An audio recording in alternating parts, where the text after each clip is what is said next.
Okay, so after we remove the front cover of the D25, what we're looking at here is the main processor or the main motherboard of the D25, and this is where all the processing is taking place. So the first thing is you've got a digital signal processor or a Dsp card in here. I'm just going to remove the Dsp card to show you what's under the Dsp card. Okay, there comes out my Dsp card.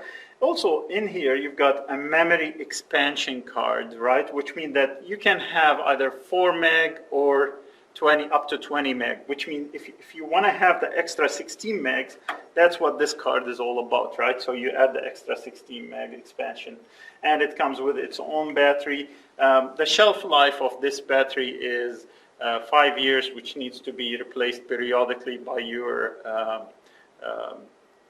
maintenance department. Okay. Under the hood, so under the DSP card or the digital signal processor card and the memory card, here's what we have. The first thing first is we have 68 HC11 IO processor in here, and this 68 based processor is the one that's responsible for all your I/O card scanning and processing of the signal of the I/O card. So when we're running the D25, you have the option of getting an alarm or when this 68 HC11 processor is not running. Okay.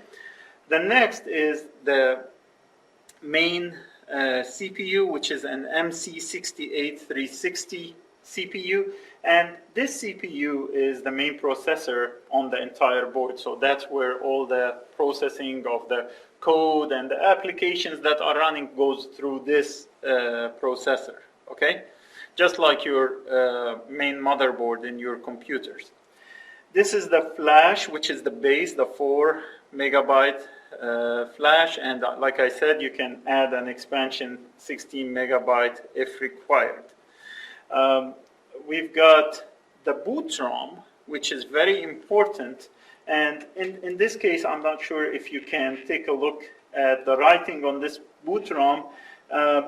Basically, this is a boot ROM that specifies what code and what is the operating system that's running inside the D25. So what's written on it is P155-0 V310 version 310 boot U4. U4 refers to the location of this boot ROM. Okay, so if you want to run a different operating system or a higher version of the operating system, this boot ROM needs to change, and there is a tool in order to extract the boot ROM out of here, okay, that you would have to use.